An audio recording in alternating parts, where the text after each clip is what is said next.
Main idea and supporting details. Remedial lessons. The main idea of a story is what the whole story is mostly about. Facts and details are small pieces of information that make the story more interesting. As you read this story, think about what the whole story is mostly about. The scientific method. In ancient times, people tried to explain the world around them based on what they saw. People in ancient times saw that the sun came up from one side of the earth, moved across the sky, and went down on the other side. Based on this observation, they believed that the sun travels around the earth, going directly from observation to conclusion is called non-scientific thinking.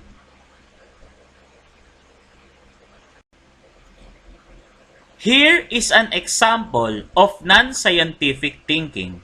Maybe you had a sick stomach and ate a candy bar. An hour later, you observed that you felt much better. You might conclude that it was the candy bar that made you feel better. But there are other possible explanations for the observation. Maybe you had taken some medicine an hour earlier and it took a while to work. Maybe enough time had passed and you would have felt better without eating the candy bar. Non-scientific thinking happens all the time. The scientific method is a way of thinking that helps you to avoid drawing incorrect conclusions. It helps you to avoid non-scientific thinking. It reminds you to treat your first conclusion as one of several possible conclusions. It reminds you to gather evidence to support your conclusion. The 5 steps in the scientific method begin by questioning an observation and end with a conclusion that is based on evidence. Step 1 in the scientific method is to ask a question about your observation, such as, what makes a sick stomach feel better? Step 2 is to state a possible answer to the question or a hypothesis, such as, a candy bar makes a sick stomach feel better.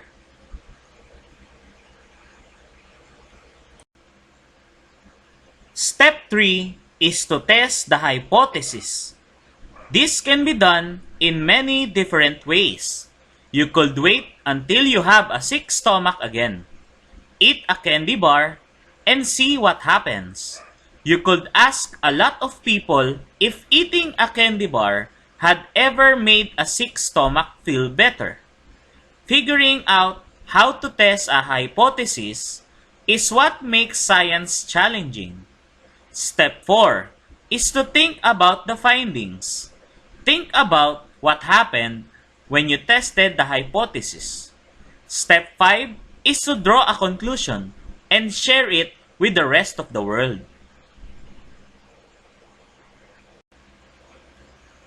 Answer the questions correctly. Number 1. What is this whole story mostly about? A. Going directly from observation to conclusion is called non-scientific thinking. B. The scientific method is a way of thinking that helps you to avoid drawing incorrect conclusions. Or C. Non-scientific thinking happens all the time. Write your answer.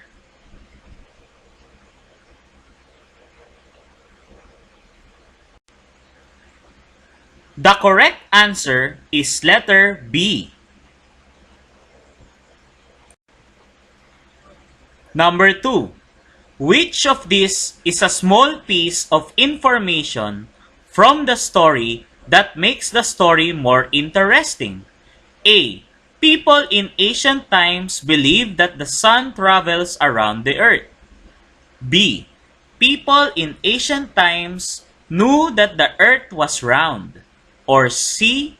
People in ancient times didn't try to explain the world around them. Write your answer now.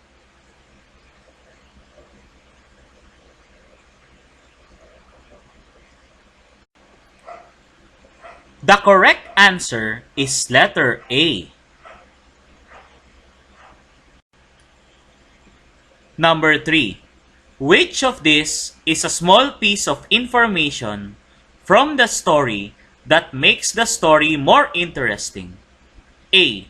In the example, observation proved that eating a candy bar made the sick stomach feel better. B.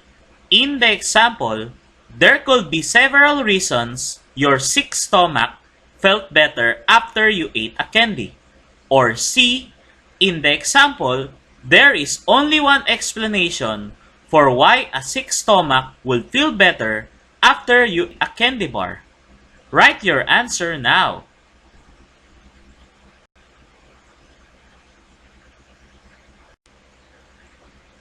The correct answer is letter B. Number 4. Which of these is a small piece of information from the story that makes the story more interesting? A. In the example, you could test your hypothesis by not eating a candy bar the next time you have a sick stomach. B. In the example, you could test your hypothesis by eating a different kind of candy bar the next time you have a sick stomach. Or C. In the example, you could test your hypothesis by eating a candy bar the next time you have a sick stomach. Write your answer now.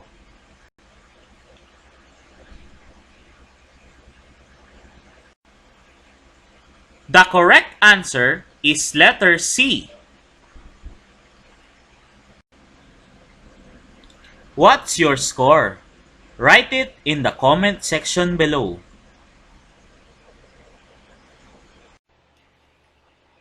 If you finish our lesson today, please comment below for me to know who stayed until the end of the video. Don't forget to like, share, subscribe, and hit the notification bell for you to know if we have new lessons. Thank you for learning!